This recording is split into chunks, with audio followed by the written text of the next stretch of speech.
Craving sophistication? Introducing the newest lifestyle app on Roku. Dive into reviews, behind-the-scenes craftsmanship, and the secrets of aficionados. This isn't just an app, it's an experience. Download the app now on the Roku store. Cigars are more than tobacco. They're tradition, craft, and community. Every person in this industry has a story, and every story deserves to be told. This is Uncut, the full, unfiltered conversations with the people behind the cigars you know and love. From brand owners and blenders to reps and lounge owners, we sit down to hear their journey in their own words. Don't forget to like, comment, and subscribe. Follow us on socials at CigarTV. And remember, cigar culture never stops. For news, updates, full episodes, and how to watch, visit CigarTV.com. Stay smoky. All right, gentlemen, this is the first time I've done two people learning about their backstory, so I'm going to try to figure out these questions in my head. But Dr. Anthony Grant, man, why don't we start with you? Okay. Take me back. Let me hear a little bit about your backstory, your upbringing, where are you from? Give me the quick rundown. Well, I'm from New York. Grew up in Long Island. From there, basically went to Marine Corps after graduating. Spent a few years there. Simplified Devil Dogs. Then after there, it's just a matter of, just was doing a lot of different things with reference to cabinet design. I was a kitchen cabinet salesman, not the salesman, but a designer and kitchen and bath designer for a lot of years out in New York. Then family and I, we moved to Florida. When I moved to Florida, I started my educational career in reference to going to college. And thank God I got out of the Marine Corps disabled. So my educational background was paid for, so I took advantage of it. Went got my bachelor's, 2 masters, and a doctorate, and then kind of laid back a little bit. We opened up a school down here in Florida that teach over 108 different vocational trades, and it's a middle school, high school. From there, I was kind of starting to get relaxed a little bit. Then I got offered to open up a cigar lounge and got rejuvenated, and here I am. Wow. So walk me through the cigar lounge part. You said you were offered a cigar lounge. Talk to me about that. Yes, one of my frat brothers, he was the city manager out in Haines City, and he wanted to bring professional business entertainment to Haines City. He was trying to revitalize Haines City. He knew that, I opened up a school. I did a lot of project management on the side and stuff like that. And he came to me and said, "Hey, look, what ideas would you have? Can you bring to the table?" And my first thing was, if you're looking for business, professional entertainment here, you guys got like 3 golf courses here in Haines City. Only other thing I could think of is a cigar lounge, a true cigar lounge, not a vape shop, not a club, a cigar lounge. And he looked at me and was like, "All right, make it happen. What type of space you need?" I was like, "What? Huh?" And he was like, "Yeah, what type of space you need? What are we looking at?" And I told him what I would start off with would be something decent. He was like, "All right." Next week he introduced me to a building owner, and it's been high ceilings ever since. Absolutely. So the cigar lounge where we all two met, the Cigar Quarters. Mm-hmm. Henry, give me a little backstory on you. Where are you from? Originally from, I would say Miami, but we're gonna go a little deep south. I'm exit 1, not too far from Key Largo. Grew up there. Grew up in that neighborhood. It's a little rough neighborhood. It's a life cycle down there. So growing up, I kind of evaluated the situation around there, the folks around there. I knew there's more than life than the area. So I stepped out, met a couple of guys I grew up with. We stepped in the football field, so that's the only thing that kept us out of trouble, was playing football. So I saw it as a gateway to a better opportunity. Since then, all of us grew up together, played football together, and my goal is, my idea, my mindset was I got to get out of the different atmosphere. So I took my talent to California. So I went to California and played football there for a minute, and And I realized, like, football's not for everybody. This is an opportunity to open your mindset, meet different people, different culture, different mindset, different ideas. Met a guy who was like, you can play football, so what's gonna happen if football don't work out for you? And I was like, you gotta start thinking business, because there's money out there, you just gotta put your name on it. There's a check out there, everybody have a check, but you just gotta find your niche to get to it. So stayed in California after graduation, start moving around in the retail side. I worked at AutoZone, any retail store that you could take. Auto retail store, I've been there. Firestone, went there, came there. I'm always traveling back and forth from California to here. Then things out, young, partying, coming back, ended up having 2 kids in the state of Florida. I made my way back. I'm like, okay, what does Florida have to offer? So I'm like, as long as you continue doing what you're doing, you might see, seeing things in the different pupils than the average, the folks that you grew up with, because all they know is graduate high school and go into the work field. So I tapped in, got my degree in criminal justice, went in there. That's not it. It's a thin line. It's a blue line between there. And I'm like, no, that's not my field. There's business money out there. So start, networking around. Worked for Carnival Cruise Line for a good 10 years.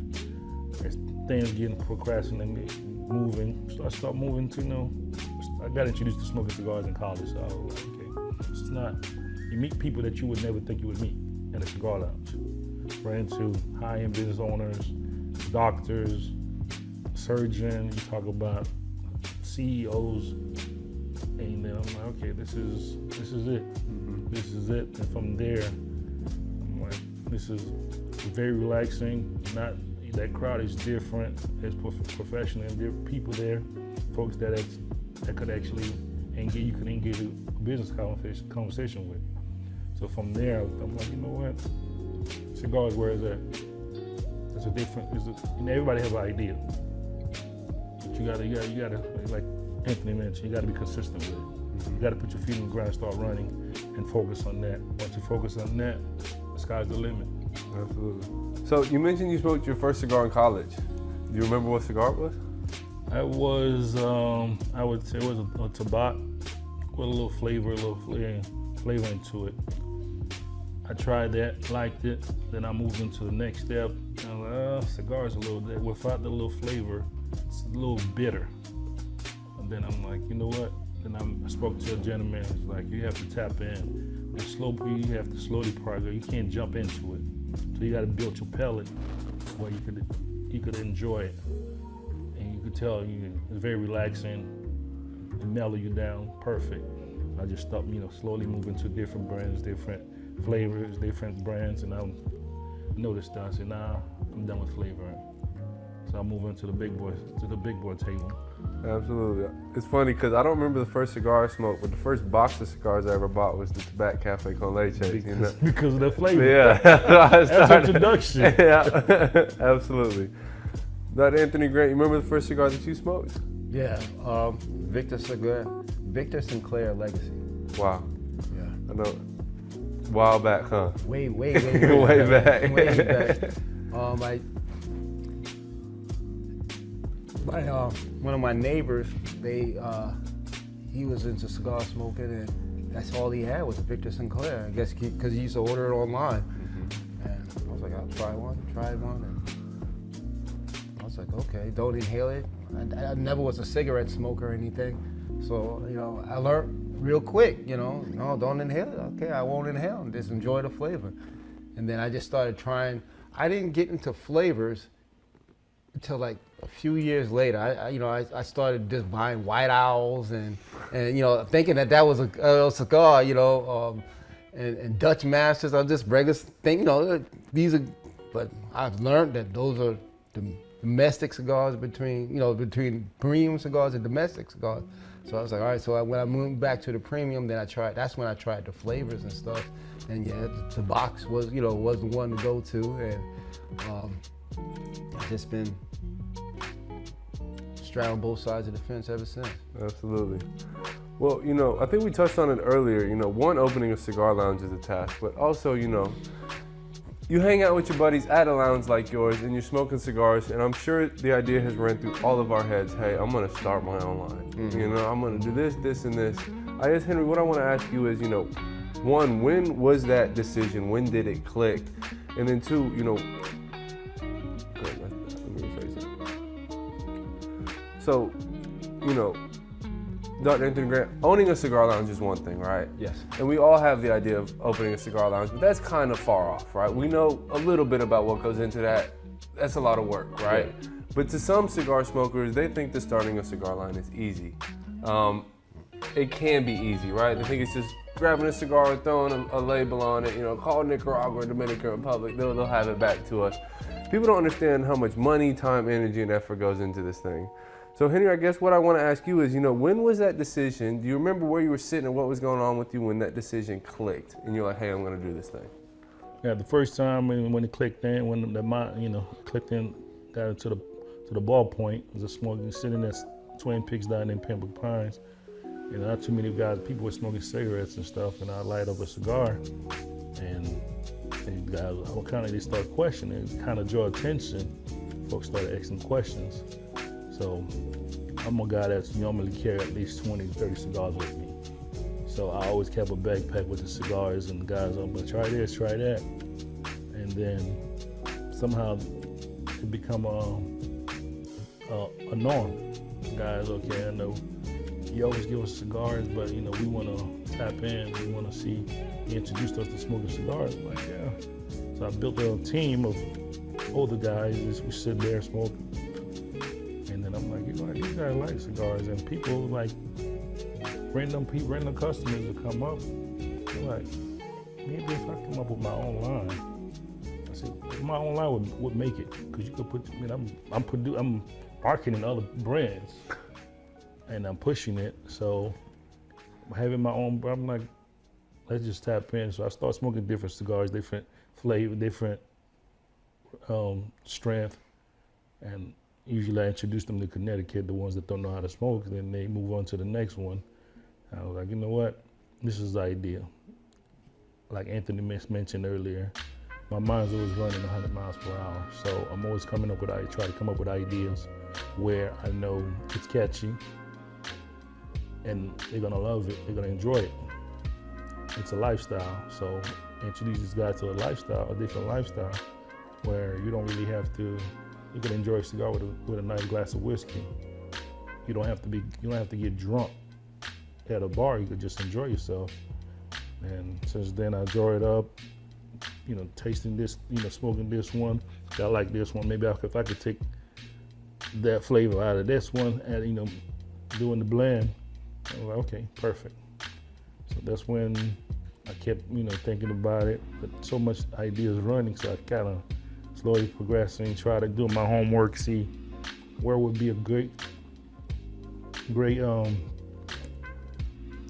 country we could go tap in, where it's upcoming. Dominican Republic is upcoming. It's big now, but it was upcoming. Everything was coming. Anybody, oh, Nicaragua, you got a Nicaragua, you got a Honduras, you got that.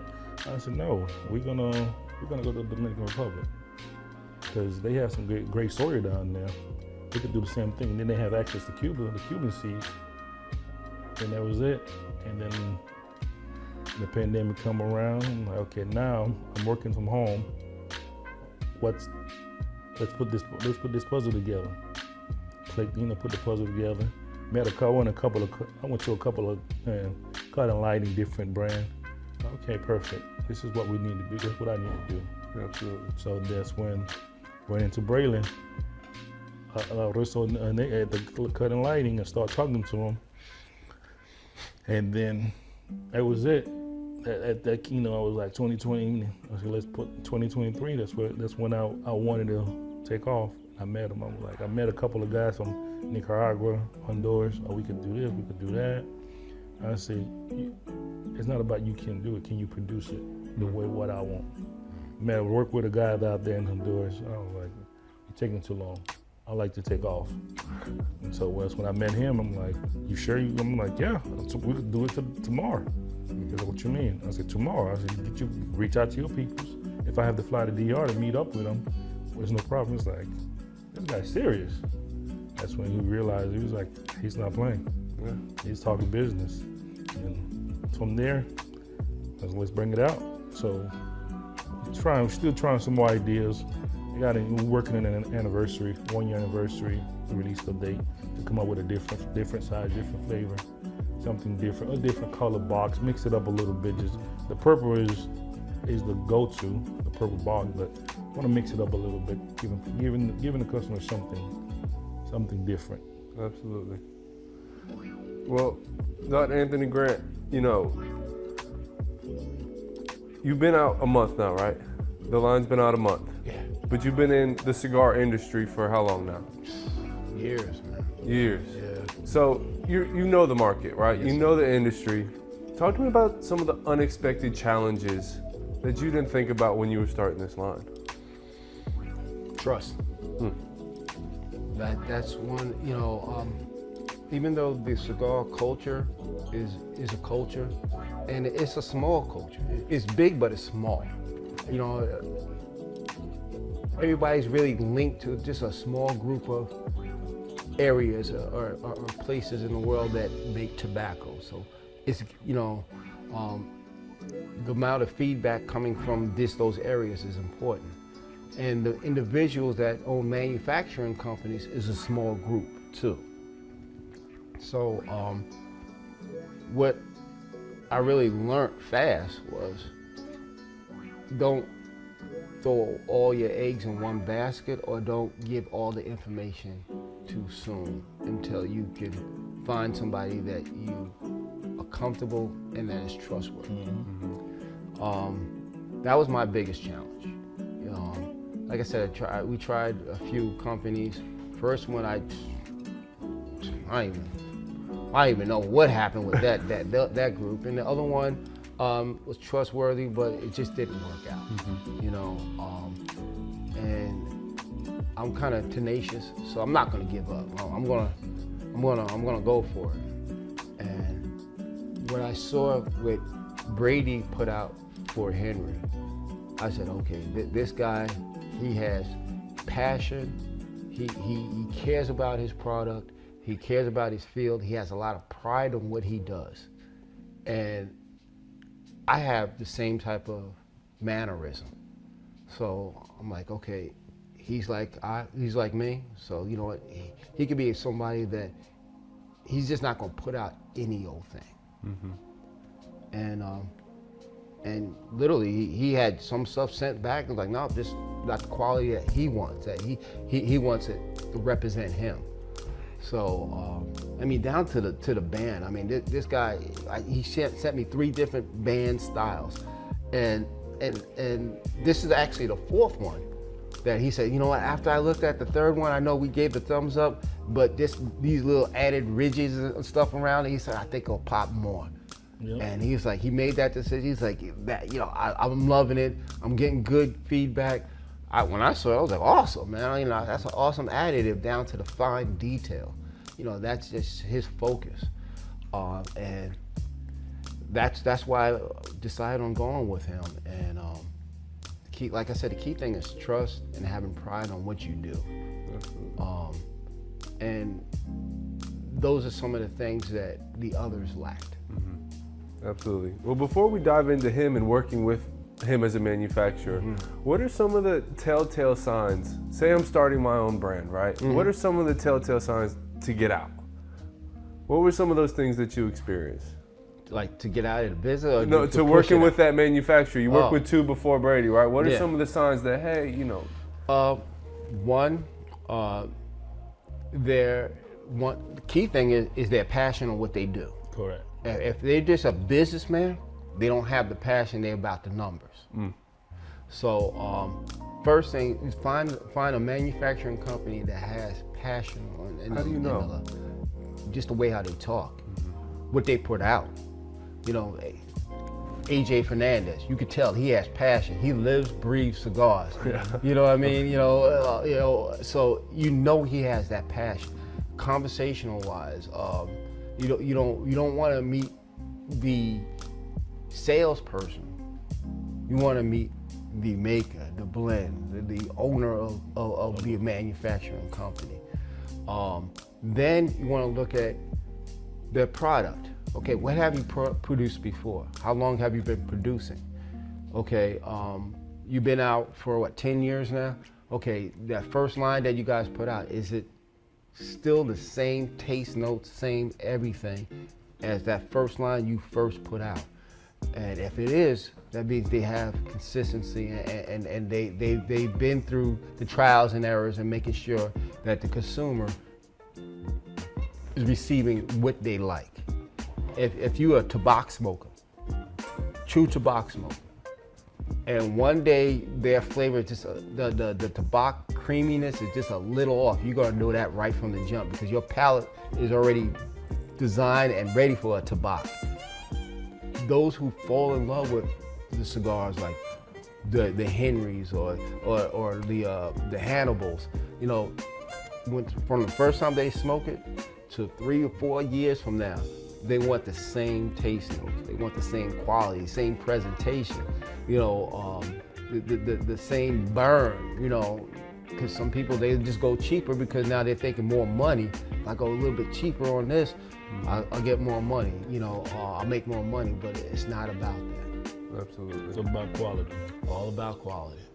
What are some of the telltale signs for you? Me particularly, it's like I mentioned, like I said earlier, it's about quality. Mm-hmm. So it's, when you go on cigars, there's plenty of cigars out there that's different. When you go into the premium brand, the premium line, you got to think about quality. You don't want somebody to grab one of your cigars and be like, oh, yeah, it's a cigar, but what's the difference between your cigars and their cigar? It's not about the price; it's about the quality. Anybody they're gonna spend money on quality, especially in the cigar industry. Anybody can produce a cigar, but can you produce top quality cigars where it sells itself? Absolutely. It sells itself, and the consumers love it. They do all the marketing for you. Word of mouth get you a million customers. Yes, sir. Everywhere you go, you know. Some of them guys, they'll sit there that goes to the lounge smoking a cigar. They don't even know it's me. So it was like, okay. Then we'll sit at the bars drinking. They're smoking a cigar, and the bartender said, "Hey, Henry, you want to close your tab? That's yours?" I'm like, "Yeah, that's me." No, it's not. I said, "Go to the website, you'll see." And then they'll verify. I was like, "Wow, that's a great quality cigars, man. It's worth the money. It's worth paying for it. I have no problem buying the box doing this because I know I'm not throwing my money away because it's a lifestyle that comes with it." Absolutely. Well, you got 4 blends, 2 Vitolas, correct? Yeah, we got 4 blends, 2 Habanos, 1 Connecticut, and 1 Maduro. And we're working on 2 more blends coming up. Talk to me. So we're heading into the new year. What's on your plate? What ideas do you have brewing? What do we have to look forward to? Yeah, going to the new year, we're just gonna put our feet, start running, more marketing, more products out there, bringing a new product out there for the new year, tapping into more lounges, not just in South Florida, but all over the U.S. Tapping in Sacramento, in L.A. We're tapping into the Vegas market, going to the Tennessee market, just marketing and making it, going to Atlanta. There's a variety brand and lounges in Atlanta that the product's gonna do what it's supposed to do. Absolutely. Well, Dr. Anthony Grant, let's talk about marketing. You know, we're in an industry where a lot of people are coming out with cigars and there's a lot to choose from. How is your brand going to stand out as a new up-and-coming brand? Once they get the stick in their hand, they're gonna see the quality craftsmanship of it. The name itself is a bold name that's going to catch people's eye. The band is a catchy band, so it's going to catch your eye also when you walk in. And the taste notes. One of our projections, one of our biggest selling catches is going to be, what's the blend made of? All full African tobacco. would have been nice if they had manufactured in Africa, but it's not. You know, Dominican Republic, they have the soil, they can get the seeds, they got the leaves and stuff like that, and like I said, the craftsmanship of that Brady's Manufacturing Company is top notch. They make cigars for big names already. So Correct. those industries and those companies, they trust this manufacturing company. For me, the biggest thing is, and what's gonna make it stand out is curiosity. What does an all African tobacco cigar actually taste like? You know, who is this guy Hannibal? This curiosity is gonna draw them to the cigar, and that's our projection, you know, and thinking and hoping and praying that's what's going to get these cigars in the hands and on the shelves and selling out. Absolutely. The newest lifestyle app is here. Share the passion, the rituals, and the stories that bind us. From rare blends to legendary lounges, this is where the bonds thrive. Join us and add the app now on the Roku store. So you're a lounge owner, cigar quarters, and you see everything that comes in, you see what's selling. What, in this 2024, end of the year, what have you seen flying off the shelves? One, but what ideas are you grabbing? I'm big on not reinventing the wheel, you know? Taking what works and kind of making it my own thing. Yeah. So what are you seeing in your lounge that's working? Maybe what are some of those ideas that you're going to take and implement them in your brand? Well, one, boutique. Our geographic area is not a high income area. It's a medium line area. So the high end cigars sometimes are out of individuals' everyday smoking budget. So what I want to implement in my line is to make it a medium line, everyday smoking cigar, high quality premium cigar. And it has enough respect going to the high-end cigar lounges just because of the blend itself. It's going to be a talked about line. It's going to be a talked about blend. It's going to be a talked about debate on Hannibal. You know what I mean? So that's our vision on where we want this cigar to sit, and from the experience that we have experienced is we can bring in a high-end, high-priced cigar to a medium line income area, geographic area, and even though it's an awesome cigar, it might not sell there. You might sell one or two just for individuals that's profiling, but true cigar lovers, they'll buy it, but they won't buy it that often because they're not in that geographic area. Right. So learning your geographic area and what's going to work best. We wanted to touch all geographic areas from the price range to the quality. Absolutely. Henry, let's talk about events, man.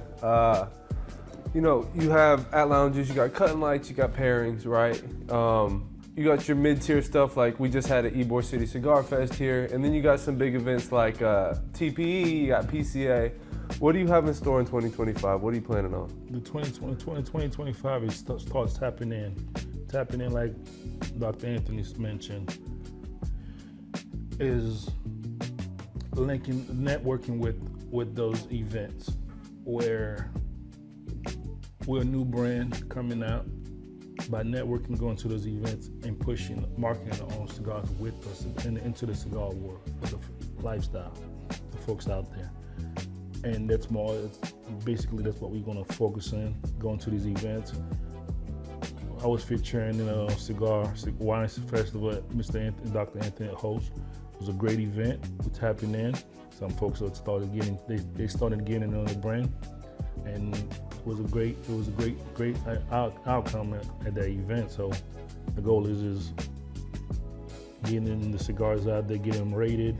Once they're rated, we're going to an event so people could actually, okay, these are not just guys just came up with the idea of pulling, from a factory in the U.S. This is something coming to quality cigar that's out there. So just registering with the event hosts and pushing it out there. Absolutely. I'm gonna ask you the same question. 2025, what events do you guys have planned? Well, we definitely hitting TPE in January. We're gonna go out there. We're not gonna have a booth, but we are gonna go out there and promote our cigars. We looking to invest in having a booth at PCA. Our key thing is throughout probably end of February, going on to the summer, doing a lot of cutting lights at different cigar lounges. Getting the name out there, and not like Henry said, not just in Florida. We're looking at Texas. Texas is a big market. Atlanta, humongous market. Tennessee, Detroit, areas that New Hampshire. New Hampshire, up north, they got a network out there that's New York, astronomical. New York. So we're going to go out there and hit these places, do a lot of cigar cutting lights, and getting our blends out there in consumers' hands. Another main focus, that's the main focus, but a secondary focus is doing a lot of stuff like this. You're our first. You were going to be our first. Once we made that decision, that hey, we're going to go out full tilt. Doing stuff like this, podcasts, seeing what we need to do to get cigar ratings from these big magazines that's in the household of true cigar aficionados. Commercials. We got to build up a little bit of capital to hit a couple of commercials and stuff like that. So our main thing is be on the pages. Be on the pages, be on the buzzing news, being on the videos, creating a good eye-catching website that individuals can actually go and learn about the cigar, bringing that curiosity.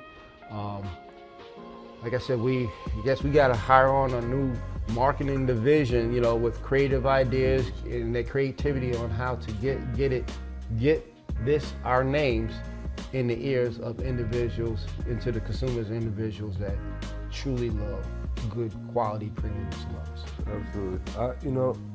I love what you guys are talking about because it's not just here. I hear a lot of times with new brands, they're just focused on their area, right? And that's how you should be when you start out, right? You got to be able to make sure you can walk before you run, right? But I was thinking about this the other day, just thinking in Tampa or just thinking in Florida is so small-minded. And then I went up a level and I'm like, well, hey, the United States, right? I want to take over the United States with what we're doing. And then I'm like, that is closed-minded thinking too. Like, the world is huge. Yes. This is, a culture that funds countries. People live and die off of cigars right here. That's how they make their money. And I love what you're thinking. It's not just here. It's Nashville, New York, Cali. You guys are working with somebody in Dominican Republic. You guys are we're going to Vegas, do TPE. You guys are ready to make it happen. And we got a big connection, Tony Mosquito, so y'all know, another great networking individual. He spent several years overseas. He has connections in Dubai, Afghanistan and stuff like that, where cigars are big, humongous out. Turkey, he has great connections over there. So our cigars are actually being shipped right now over there to Turkey, so they can start marketing over there. Right. So just like you're saying, you can't have that closed mindset. That's awesome. Month one, that's incredible. A lot of people struggle even just to make it happen here, even to start a line, right? And you guys are already thinking, hey, let's make it happen. The footwork, right? Absolutely. Well, we talked about connections and maybe a marketing department add on here. Yeah, Talk about the team behind your brand. Is it just you? Do people work with you, Henry? Technically, it's just me. Hey, It's just me, and I have since the brand took off, a lot of investors, a lot of guys want to tap in. I tell them, I start this by myself, and I'm going to continue working it until where I want it to get. Then I bring a team aboard. Marketing actually just brought a young lady, which is a family member. She's the PR representative. So she's going to be doing all the behind the scene work with the marketing and stuff like that, and reaching out to the lounges, setting up everything, and down the road bringing somebody on board, ambassador on board to tag along with me, going to events. Some events I might not be able to be there, but introduce them to, educate them about the product, or it could be a representative down the road. absolutely. Well, that's the team. Talk about some connections or maybe mentors, right? You got Dr. Anthony Grant here, you got Brady. Talk about anybody else that's helped you along this journey. The person that helped me along the journey mainly is Dr. Anthony. He was there, we talked, we always have a great conversation, smoking a cigar, and started tapping in. He was there, and then he came in, but the thing is, we talked, but when he realized, it's like, this guy he's not just talking. Yeah, he's running. He's running. He sat back and make it happen without a team. And he really realized I have other folks, like, got great friends down there in Pembroke Pines. We have a nice team. Those guys, hear it. It was like, oh, he's not playing. He's serious. He really did it. Now I got people calling there and tapping there. Oh, so what can we fit in this product, this project? Like, there's a time for that. Right now, we're just working in marketing and putting the product out. Once it built itself, which is already building itself. So once it gets to that stage, and we have no choice but to build a team. Absolutely. Yeah, one man can't you can't sell by yourself. No, definitely can't. And with the cigar quarters, we utilize our cigar quarters team. I mean, from our event planner, which is Bernard, Bernard Stevens, word of mouth networking, like I told you guys, Fabian. International, we're going with Tony Mosquito. We have, so many. Person that's doing all our data and inventory and spreadsheets and stuff like that is Yolanda. My wife, she got my back 190%, so mentioned Dubai and stuff like that. So she definitely want to be the marketing team for that. Then we have, Henry, we got Mike, we got Daryl. All these individuals play a key part of our marketing team. Especially Fabian, because he's all over. And Tony's, his connections internationally is ridiculous. We met. Now it's different. For me, it's different because now distribution companies, cigar companies are coming to me. Before I used to reach out to them, didn't get phone calls, no email back. Now they stopping in the lounge. So we got offered for a distribution company to distribute our cigars, 2 companies within the last 2.5 weeks. They actually stopped by the lounge and say, hey, look, this is where our warehouse is. We can, we'll buy this amount from you. You'll get it out there. They'll come to our website. I was like, oh, okay, well, thank you. We're gonna talk it over with the team and stuff like that. But the key thing is work with those individuals that have always been faithful to you first, and then bring in later. Absolutely. We had the unique opportunity to go down to a distributor. It was my first time going to a distribution center down at City of Palms in Fort Myers, and we got to see how they work, right? And how their minds view the cigar industry. They're big on numbers, right? Yes. They're paperwork and numbers, and it's a unique outlook for us trying to learn the industry, right? You know, they have a great viewpoint. I think you guys are in a very unique position because you own a cigar lounge. Yeah, everybody knows the tobacconist that works or maybe owns a lounge. You know, you can talk and pick their brain, but for you guys to actually really understand what goes on, what's selling, what the market's calling for, and having a brand, I think that's a very unique opportunity and position for you guys. Yes, sir. So I use the cigars to gauge time, and I can see we're coming to an end here. Yes, sir. So as we close this thing out, Henry, I'll ask you first. If you knew 1 million people were watching this, and you could give them one piece of advice, whether that be on a cigar brand or just some life advice in general, what would it be? You have to be consistent and relentless. You gotta focus on what you want in life and find your niche. There's a niche for everybody. You just gotta follow your dreams. Dreams are real, but don't never doubt yourself. Anything can happen, but you just gotta brainstorm your ideas and just follow it, run with it, keep going. If it's not working, every company didn't just start off, overnight. It took them a while to take off. Some of these guys out there, big brands, they took off. They keep focusing. They know they're not gonna get a result 2 to 3 years, 4 or 5 years down the road, but now it speaks for itself. They don't really have to do no market, and the products market itself. So you just gotta always tell people, just focus on what's working for you. You're gonna have all the negative criticism. It comes with the territory.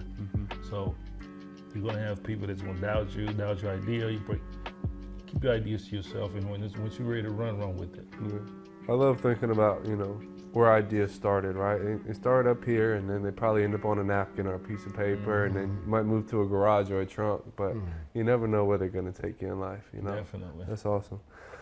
Dr. Anthony, I'm gonna ask you the same question. If you knew that 1 million people were watching this, and you could give them one piece of advice, whether that be on a cigar brand, a cigar line, a cigar lounge, or just some life advice in general, what would it be? It actually would be 3. 1, perseverance. Whatever you set out to do, you're going to run into obstacles, you're going to run into issues, overcome, go through, go under, go around those obstacles to pursue your goal.